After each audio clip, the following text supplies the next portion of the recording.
Hey everyone, Lee Stephenson here. Glad to be with you. I have the privilege of being a church planner, executive director of church planning with Converge. This is our unfiltered podcast. Say hi to my co-host here. I'm Danny Parmelee. I oversee church planting for Converge Mid-America. And today we're just going to have kind of a heart-to-heart conversation about what are some of the, in our own personal experience of walking through planting a church, what have been some of the hardest moments, things that just kind of sit with you and are gut-wrenching as you're planting? And then what are some of the best things about church planting as well? So, Danny, I have to ask, you want to start with the good or end with the good as we get moving? Well, I think that what's unique about it is I think so many of them are so closely connected. They're kind of the double-edged sword. Yeah, true. And so if I just even kind of start off, I think that that's a nice cop-out. Yeah, just kind of playing the middle ground there, by the way. But no, it is. So I think of like the fear of the unknown is just, it's one of the hardest parts. I mean, you just don't know who's going to show up. You don't know if you're going to make it to the next Sunday. You don't know if your, lease is going to exist 5 years from now. Exactly. You don't know anything. And at the same time, I think that that's also part of the thrill, the excitement, where it forces you to trust God. So, I mean, let's unpack it a little bit more. So when you talk about the fear, talked about before you launched, leading up to your grand opening, what were some of the biggest fears that you wrestled with at that point of the game? I mean, it really is a fear. Is anybody going to show up? I mean, you have these relationships. You even have people that say, I'm going to be on the launch team, and they sign a covenant, but then like 2 weeks later, they're like, nah, I'm not going to be part of that anymore. Yeah. So that doesn't matter what people say or what they sign. People flake out pretty quickly. So then you begin to wonder, well, if we launch this thing, is anyone actually going to go? And especially as you're casting vision as church planners, we tend to be like, and this is what it's going to be like, and hundreds of people, and we're going to need so much extra parking. We should just like buy 3 extra lots. And then in your mind, you're like, wait, well, what happens if I cast this huge vision and 3 or 4 people kind of, trickle in? So I mean, I remember, like it was yesterday, standing out on the sidewalk before our first grand opening, and I had like 2 weeks before felt like God impressed me, like we need to go to 2 services on our grand opening. I'm like, nobody does that. And I'm standing on the sidewalk like, God, please let somebody show up. Please let somebody show up. And there's definitely that fear factor of what's this going to look like. So for sure. Any other Well, here's the other. I think the other double-edged sword one for me is that there's the lack of resources. So when you are starting out as a church planner, the reality is you just don't have this huge pool of money or pool of people, and a lot of times experience. That, I mean, you name it. There's just this lack. But at the same time, this is where, again, it forces you to depend on God. And I think that you tend to see God more in those situations. And in comparison, if it was like, I don't know, you won the lottery and you had millions of dollars and you just do whatever you want, you probably wouldn't be going, man, that was a total God thing that this person showed up and volunteered to run the cable for our sound system that we scraped together. So I remember when we were putting the sound system together, and I went out to Radio Shack and bought some microphones and gave them to the worship guy, and he kind of gave me this look like, what is this? It's like, well, I don't know, but God provides the right people and the resources and the finances to do that. And it's cool to see God work in those ways. At least you started with a microphone. Yes, Some people don't even have that. No, that makes sense. I know for us, like, some of the worst parts I feel like of planning, one was it's just on the personal level where you just see people leave. And, both in that launch phase and then after the grand opening, sometimes people you've poured yourself into, you've helped lead to Christ, you began to disciple, actually kind of leave, and usually not in the best way. And it's painful. And yet you look at it and you kind of grow through it and realize God brings people sometimes to the church for a season, and they're a blessing in that moment, and then God uses them somewhere else. And we just have to have a bigger picture and understanding of how the kingdom is working, and it's working much we're just a small portion of what God's doing in the grand scheme of things, for sure. And I think it's difficult when people leave, even when they're leaving on good terms, and they have to move and take another job, or they're going back to help out their parents, or whatever whatever it is that, it has nothing to do with you, but it's still hard to not take it personally, to not have that grieve, to sometimes even get a little bit bitter, and Sure. you feel Now, abandoned. Who's going to pick up their giving? Who's going to Yeah. take their spot when it comes to serving on a Sunday or something of that sort? For sure. You have all these questions that can easily cause you to spiral, for sure. Yeah. As far as best parts,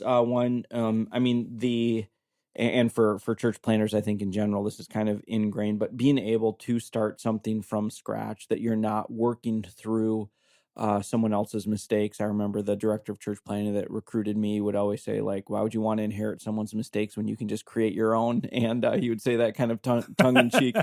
But there's that part where it's like, God, and this is why I think church planning is so important, is that it allows innovation and creativity, even if it's not that different than the way church is done. You just get a little bit of that opportunity to say, hey, in order to reach people that are far from Christ, I don't have to work against a board. I don't have to work against tradition. I don't have to worry about hurting someone's feelings because this is the way that they've done it for the last 15 years. But you just get to go, this is my relationship with God. This is how I feel like we can reach some people who wants to come along and do that. Which is good and bad because, it is, you have the fun of starting something from scratch that doesn't exist there. You don't have the baggage, but at the same time, it takes on your weaknesses as well. And so you have nobody else to blame except the guy he's looking at in the mirror, for sure. A couple of the other things I find hard in the church planning game. One is dealing with the weird people.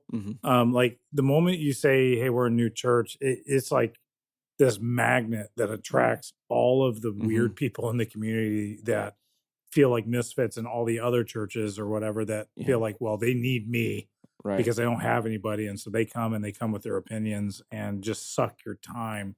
That's a challenging point.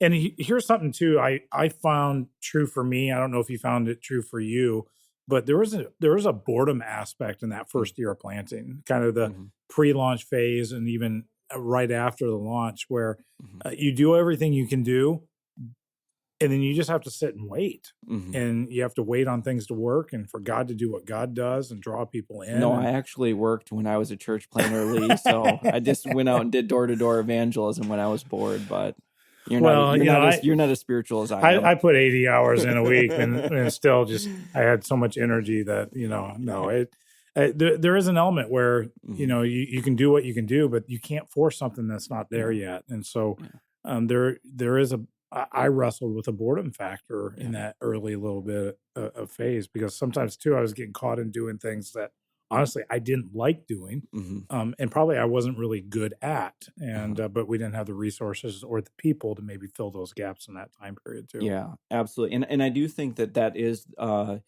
unique thing when you're a church planner and you are your own boss, how to actually kind of chop up your time and what you should be spending time doing and not doing. And hey, that sounds like another podcast we may have to do. But no, I totally agree. I know on the flip side, again, some of the best things, the things I look for, and honestly probably led me to do it again, was one is you see the miraculous. You see God provide in crazy ways, financially, people, opportunity, is so many different things where you're on your knees going, God, we need you to show up, and God shows up. And usually it's maybe even different than what you thought. You go, man, why didn't I think about that in the first place? And it's fun. It's fun to see God's blessing come in very real and tangible ways when you need it, and as you're building the church.